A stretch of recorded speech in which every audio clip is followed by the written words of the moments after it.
আসসালামু আলাইকুম। Hello viewers, সবাই কেমন আছেন? আমি এমডি সোহাগ মিশ্র খামার এন্ড হ্যাচারির পক্ষ থেকে আসছি। আপনাদেরকে জানাই আন্তরিকতার শুভেচ্ছা অভিনন্দন। ভিউয়ার্স, আজকে যে কথা নিয়ে আসছিলাম, কার্পু মাছের রেণু পোনা।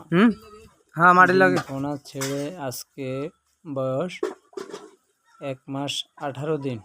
ভিউয়ার্স, আমি 1 মাস 18 দিনের ভিডিওটা করছি, কিন্তু ছাড়তে হয়তো কয়েকদিন লেট হতে পারে। যাই হোক ভিউয়ার্স, আমার এখানে 48 শতক জায়গা। আমি 48 শতক জায়গাতে 1 কেজি কার্পু মাছের ডিম পোনা ছেড়েছি।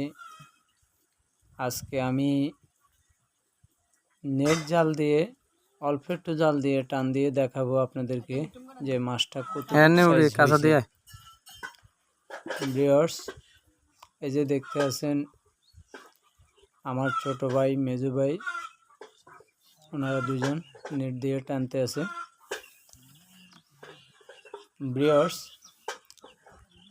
আসলে রেণু পোনা অনেক লাভবান যদি রক্ষণাবেক্ষণ সুন্দর মতো। ভিউয়ার্স, সবচেয়ে বড় কথা হলো যে বড় মাছের দাম অনেক বেশি, কিন্তু পোনা মাছের দামও অনেক বেশি।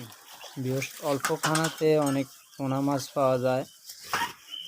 আপনার সর্বনিম্ন গ্রাম এলাকাতে কার্পু মাছের পোনা 300 টাকা। ভিউয়ার্স, দেখেন অল্প একটু টান দিছে, কতটুকু মাছ আসছে।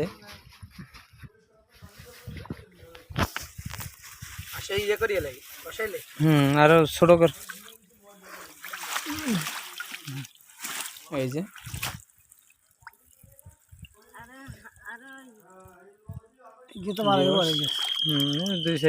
দেখছেন, একটা মাছ 2 ইঞ্চি হয়ে গেছে। এরকম দুই সাইডটা হয়তো আছে, দুই সাইডটা বলতে কি হয়তো 1-2 কেজি হবে, সাইজ একটু বড়। আর না হয়তো সবগুলো পোনা এক কর পোনা 1 কর হবে, কোনোটা 1 করের উপরে হবে বা 1.25 কর। তো মূলত রেণু পোনা 3 সাইজের হয়। ভালো করে একটু তোলা দিলে বড়, ছোট, মাঝারি। আমার এখানে 48 শতক জায়গা রেণু পোনা মানে ডিম পোনা দিছি। যাই হোক, আলহামদুলিল্লাহ, আপনাদের দোয়ায় আমি ভালো ফলন পাইছি। ভিউয়ার্স, আসলে এই রেণু ডিম পোনা আমি দিতাম না এই বছর। গত বছরে আমি এক জায়গাতে আমার পাশাপাশি ডিম পোনা কিনতে গেছি, ওনারা আমাকে বলছিল যে 500 টাকা কেজি কম নেই, ভিডিওটা বন্ধ করে দিলাম। যাই হোক ভিউয়ার্স, তো আমার ভিডিওটা যদি ভালো লাগে অবশ্যই সাবস্ক্রাইব করে রাখবেন।